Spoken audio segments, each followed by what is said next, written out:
Oke, Assalamualaikum warahmatullahi wabarakatuh. My name is Nida Malia Sikin. I'm one of the lecturer in Kuningan University.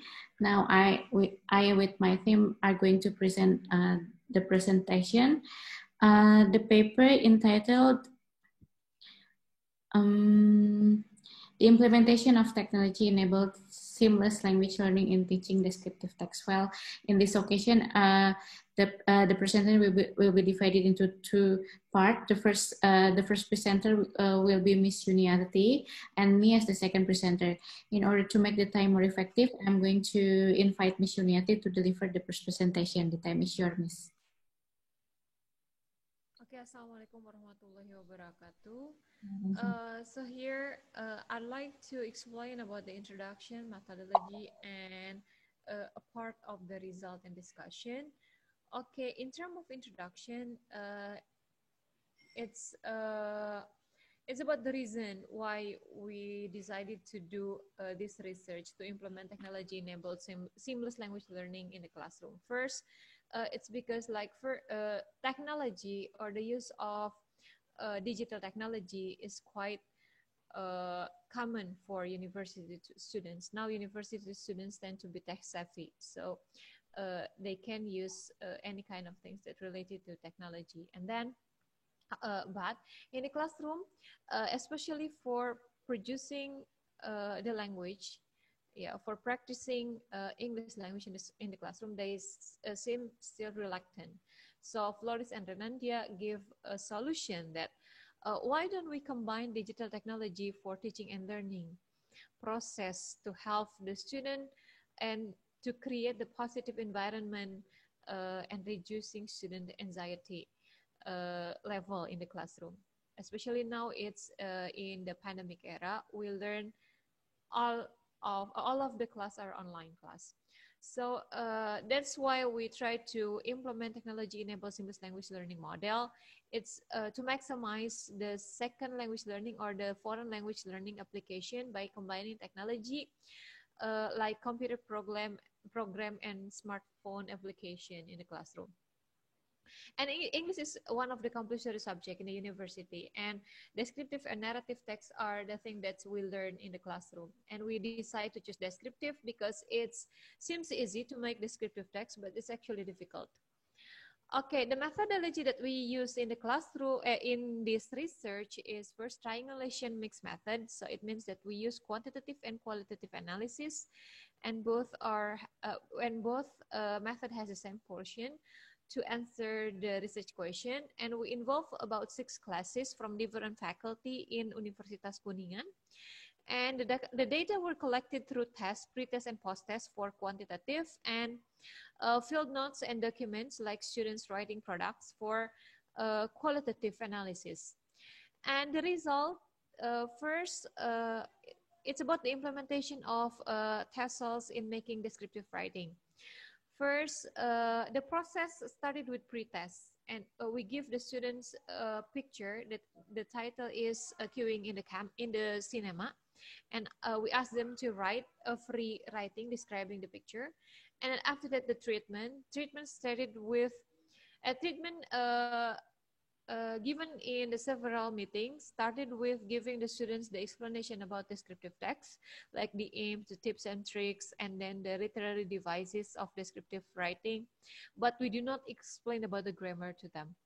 And then we also explain about show, don't tell techniques, about the techniques how to make a descriptive writing more vivid, more real, gitu. And then in interactive quiz, we assess their understanding in show, don't tell techniques. And then there are also exercises related to descriptive writing. And we give them like picture and ask them to write the descriptive text using show, don't tell techniques. And in the treatment, we involve several technology like Campus LMS, learning management system like eClass in Uniku, and then Zoom, and then YouTube videos and 360-degree videos. In the process, we give the students 2 videos given to be described. And then the first one is Raja Ampat Underwater, and the second one is the Louvre Museum in front of Mona Lisa painting. We ask them to describe the situation. Yeah, they have to choose one of them.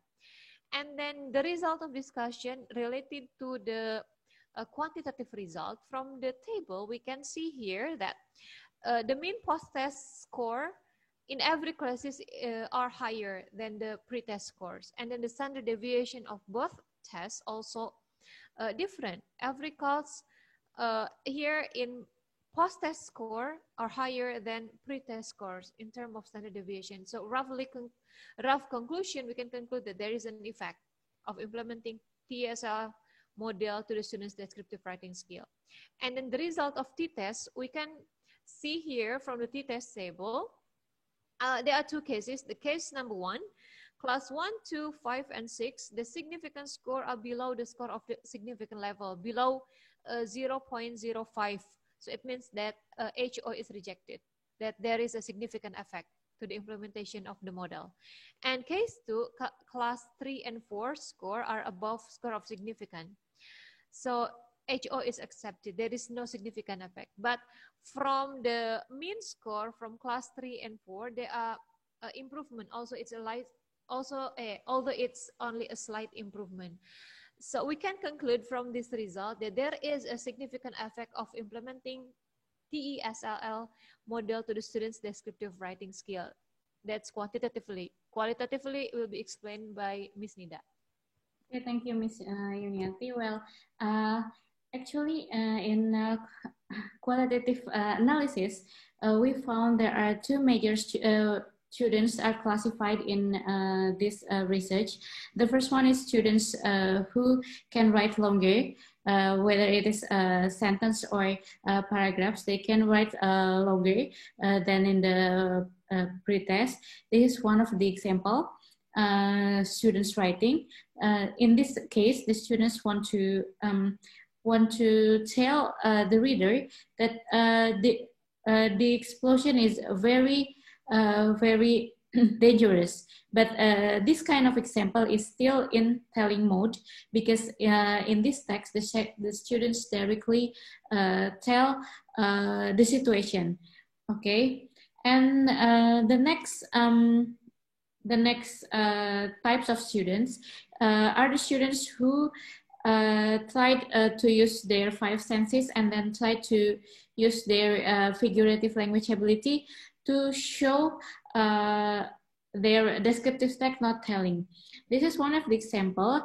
In this example, the students use simile. In this case, the students try to compare the situation, the non-human living things with the they try to compare with human. The word like refers to the simile. These two classification of students are the qualitative result of our research. Okay, from this research, we can conclude that this model, teaching English, the implementation of technology enables seamless language learning in teaching descriptive text is such one of a good technique to support students to learn more about how to write a descriptive text. So it is, we ask the teacher or the lecturer to use this kind of technique to improve students' ability, especially in describing something. Actually, that's all our presentation. I hope we can give more knowledge. Thank you for your attention. Wassalamualaikum warahmatullahi wabarakatuh.